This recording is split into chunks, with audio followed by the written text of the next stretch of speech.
What's going on, dividend chasers? So Dividend Bloodhound here with another investing episode. Welcome to this week's Trading 212 portfolio review. It's been a busy week for the markets this week. Tesla has been on an absolute storming streak, getting itself another Q2 profit, taking that to 4 in total, and meaning that paves the way for it to be listed in the SP 500.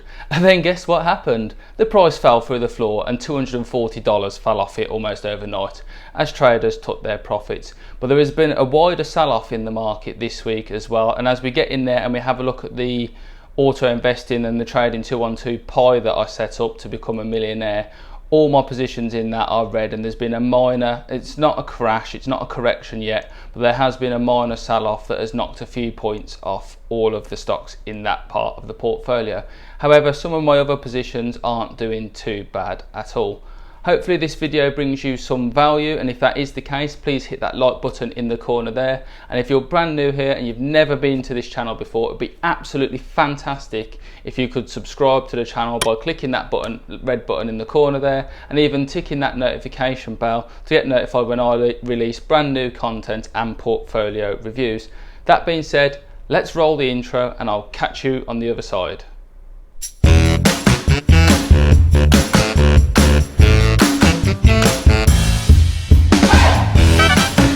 What's going on again, guys? Welcome into the portfolio, and here you can see the total value of my portfolio currently standing at £1,218. It's not been a particularly great week. I'm down £90.73p overall, or 6.93%. I have a little bit of spare cash in the portfolio, £35.86 worth of free funds, but I haven't decided how I want to allocate this yet. And I've got a deposit coming up next month just after payday, and we are closing in on that.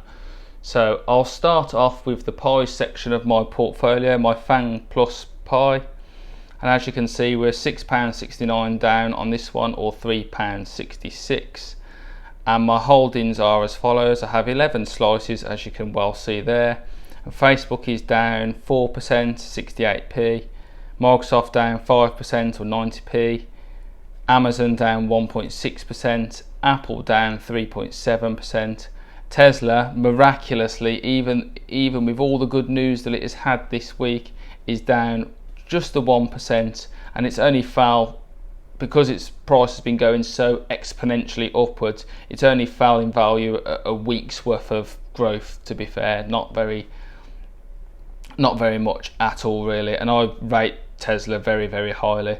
Got Alphabet down at 1.88%, Shopify 10%. That is my biggest faller at the moment, and that was quite highly valued, but I do strongly align myself with the long-term view of this company and where it is going, so I do back it. Got Salesforce down 4%, Nvidia down 0.5%, Adobe down 5.34%, and Netflix down £2.79. So as you can see, a pretty bad week for tech stocks. Not as good as it could have been, especially bearing in mind that both Microsoft and Apple reported really actually quite strong earnings, and it does show that we are in a little bit of a bubble in terms of tech stocks, but I don't think this will trigger a wider sell-off and a crash of more than 10 or 15%. I really don't think that's going to happen at all. As we come back to the rest of the portfolio, I'll breeze past the stocks that we've already talked about. So the next one here is Airbus, my 2.03 shares. That's largely returned to where I bought it, so I'm 5% up, or £5.84. It hasn't really done much since crashing all the way down to €50 a share. It showed a little sign of life here around June the 7th, but then quickly retreated back down. And I'm taking the long-term and the long-term view and the long road with Airbus, hopefully getting back to where it is. Altria Group is sitting at £130, 8% down, or £12. I have received a dividend from these guys recently, helping to close that gap of the money that I've actually lost on them. Happy to play patient with this one really, and just let the dividends carry me over until I've not lost £12, then I might sell, depending on what the tech stocks are like, to reinvest in my FANG pie and portfolio. Next is Alfria, the cannabis company, has been doing well, has suffered a slight sell-off yesterday, but nothing too bad really, and has gone up quite nicely since I bought in a couple of weeks ago, sitting at nicely at 13.39% up, or £5.65, and I believe that medical cannabis and their way that they're farming their products and how they treat their investors is particularly good, so I'll be holding that one for a while. Next up is Babcock, suffering massively at the moment. It just seems to get worse and worse and worse. They've never been much lower, to be fair, at the moment, all the way down to £2.76, even though they have been winning defence contracts and they've got a steady income from defence contracts. They've actually made a loss posted a loss this year. Now they are down £195 million net income for the year, so not exactly looking great, and that is reflected in the share price. BAE Systems doing better, only down 2.8%, but I'm not getting any dividends off these guys. Again, this portfolio is now targeted at growth stocks and growth companies, so I want to move this money as soon as I can when it becomes green over into tech companies and my FANG portfolio. British Land is suffering the same sort of problem, still feeling the effects of the health crisis, dropped off a cliff and hasn't really recovered, cut its dividends, and the £20 is rather, or a 30% loss is too much for me to deal with, in my opinion. I'm going to play the long game with these and wait for them to recover. Dutch Lufthansa, the airlines, bought this before the crisis, jumped off a cliff before I could react. I'm just stuck with these for the foreseeable future. I could absorb the £10 loss, but I'm really not too fussed. It will only gain me £15 anyway. I'm not really that bothered about it. It's 41% down. I would like it to recover a little bit before I sell it off. I got Forum Merger 2, the tattooed chef that's going on right now. The hype has well and truly died off around this company at the moment. Still hasn't IPO'd yet, so I would expect it to pick back up when this happens. I'm considering buying and spending that £36 that I've got spare in my account on this company, because I believe that once it goes IPO, it will increase massively, well past where that $18 is there. I think it will go exponential. A lot of people think they are the next Beyond Meat, and they've got a really good product line. If you look into them, they aim to bring to the market in Walmarts and UK supermarkets eventually, probably, but mainly consolidating in the US at the moment, getting it out in Walmart and Target supermarkets. Got a lot of faith in that company. We've got my Investco EQQQ ETF, which is kind of got the 100 tech stocks in from the NASDAQ. Sat down 1.8% at the moment, or £3.88. A great ETF to be invested in, this one, guys. I would really recommend it, especially over the longer term. Got Iron Mountain next, 3 shares, £63, down 12%. Another strong dividend payer. They've managed to keep their yield at 9% that they've got at the moment. They're still paying just fine.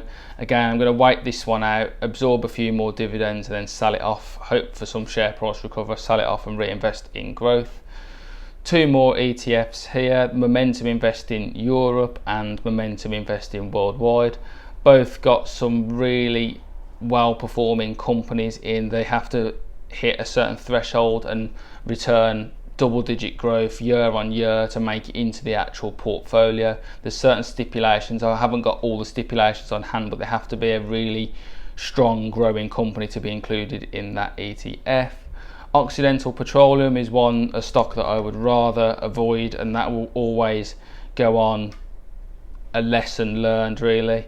Never ever ever yield chase. That is something that I would wholeheartedly tell any new investor. This company had a double-digit yield. I kind of yield chased. I knew it was risky anyway, or had a little bit of extra risk due to their debt level, but no one could have predicted the oil price crash and then the drop in demand that the health crisis created, and that has just destroyed the share price and destroyed the dividend as well. They now might as well not be paying one. I think they're paying like they're basically paying 1 cent per share. So I'm never going to recover that, I don't think, unless I hold this for a very long time. But I like to keep myself grounded, and that's why I've kept hold of it there. I might redeploy the money in the future, but at the moment it's just keeping me grounded, keeping me realistic, and I think that's quite a good thing. Next up is Royal Caribbean, 2.35 shares in that one at 35% up, £24. Bought these at basically the bottom of their crash, and I have got faith in cruise lines in the long term to actually recover and carry on, because people want to go on holiday basically. These guys did at least one stage go up to about 100. I would have made 100% return on my investment, but I held firm because I'm looking to get $90 to $100 before I sell off, I think, and make a real solid return on what I've invested there. But it's nice to know that I bought in down the bottom, and that's where the resistance line was. Next up is Tortoise Acquisition, SHL.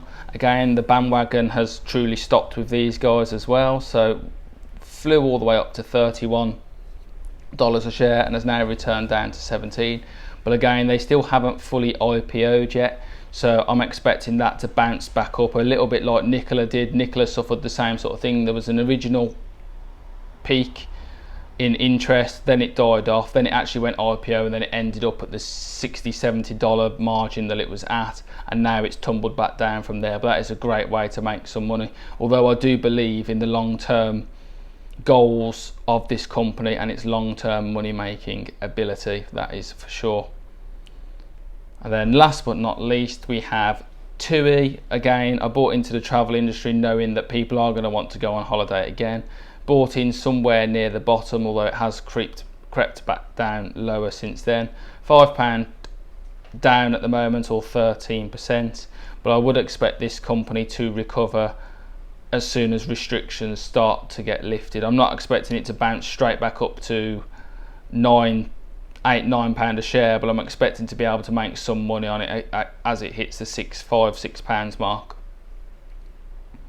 And then last but not least, Virgin Galactic has had an absolutely fantastic week. They've literally flew up all the way up to $27 a share at one stage, and then relaxed back down a little bit. Currently £2.84 up, or 5%, and based on last week that I was down 5 or 10%, this is a really good sign for me. They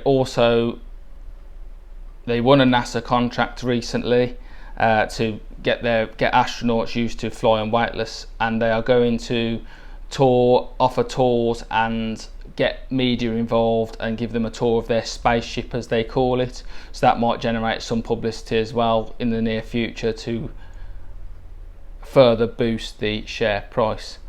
And we'll just have a quick look over at my history.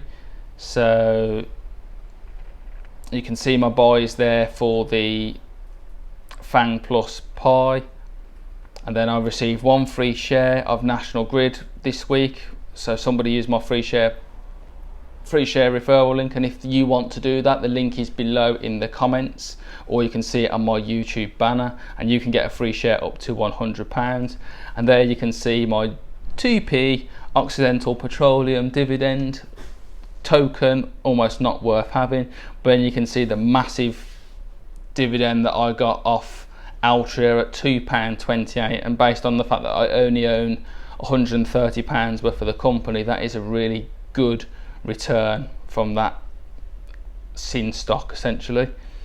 And that wraps us up for there really. I will see you back out in the real world. Hello again guys, welcome back to the real world. Absolutely fantastic to see you again.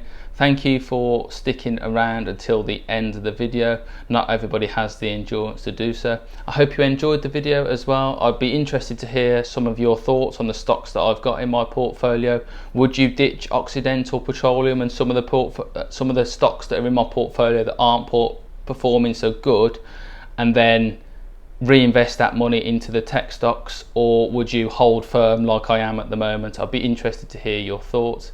If this video has brought you some value, it'd be absolutely fantastic if you could hit the like button over here in the corner. It really does help the channel out and help the algorithm out.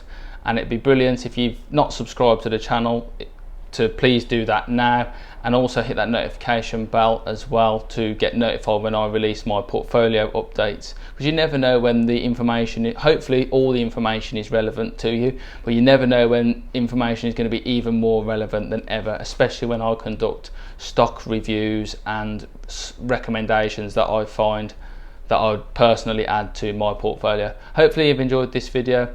Hopefully I can see you again in another episode, and there's nothing left for me to do except say this was a pleasure, and I will see you in my next episode hopefully. Bye bye.